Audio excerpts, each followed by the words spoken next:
İşğaldan azad edilən ərazilərə böyük qayıdış prosesi mərhələli şəkildə davam edir. Bu dəfə 110 ailə ümumilikdə 397 nəfərdən ibarət köç karvanı Ağdama doğru yola salınıb. Uzun illərin həsrətindən sonra ata-baba torpaqlarından qayıdan sakinlər sevinç və qürur dolu anlarını əməkdaşlarımızla bölüşüblər. İzləyək.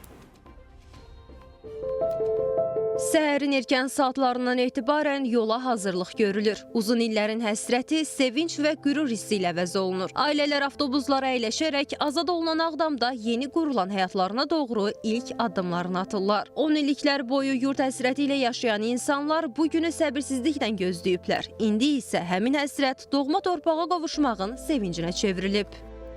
İki qızım qayıdır uşaqlarıyla. Allah şəhidlərimizə rəhmət eləsin, qazilərimizə can sağlığı versin. Onların sayəsində yəni biz bir gün torpağımıza qayıdırıq. Uşaqları orada böyütmək, oxutmaq, nəvələri, nə qədər çəkdiyimiz çətinlikləri son qoymuq. Sevincimizin həddi hüdudu yoxdur. Hisslərimiz yəni ən qürur verici gündür günləri. Ağdam sakinləri deyirlər ki, bu torpaqlar onlar üçün sadəcə bir yaşayış məkanı deyil, bu xatirələrin, uşaqlığın və itirilmiş illərin yenidən qazanılması deməkdir. Ağdam torpağına qaydırıq, çox sevinirik. 26 yaşım var, indi 60 yaşım var, 3 nəfər qaydırıq. Gedək torpağımızda yaşayaq, iş quraq, çalışaq da bizim vətənimiz olaraq, qalaq orada iş quraq. Ağdamın yenidən qurulan küçələri, bərpa olunan evləri artıq öz sahiblərini qarşılayır. Qarabağda həyatın yenidən canlanması gələcəyə inamı daha da möhkəmləndirir.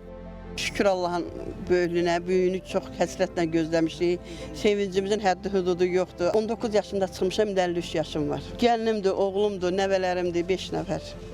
Özümlə 5 nəfər. Qayıdıb vətənimizə işləyək, uşaqlarımızı məktəbə qoyaq, orada həyatımızın qalan hissəsini orada davam edək inşallah. Birinci növbədə Allah şəhidlərimizə rəhmət eləsin, qazilərimizə can sağlığı versin ki, bizə bu günləri yaşatdılar. 7 yaşımda çıxmışdım, 40 yaşım var. İnşallah yaxşı olacaq orada, hər şey yaxşı olacaq bilirik ki. İllər sonra doğma yurda dönüş hər bir sakin üçün yeni başlanğıc, yeni ümidlər deməkdir. Ağdam yenidən dirçəlir və bu torpaqlarda həyat bir daha öz axarına qayıdır. Uzun illərin sükutunu indi uşaqların səsi, həyət bacada yenidən alışan ocaq əvəz edir. Bərpa olunan evlər, yenidən qurulan küçələr bu torpaqlarda həyatın davam etdiyini göstərir. Qayıdan sakinlər isə artıq gələcəklərini öz doğma yurtlarında qurmağa hazırdılar. İşləmək, yaşamaq və yeni nəsli bu torpaqlarda böyütmək əzmi ilə Ağdamda həyat yenidən başlayır.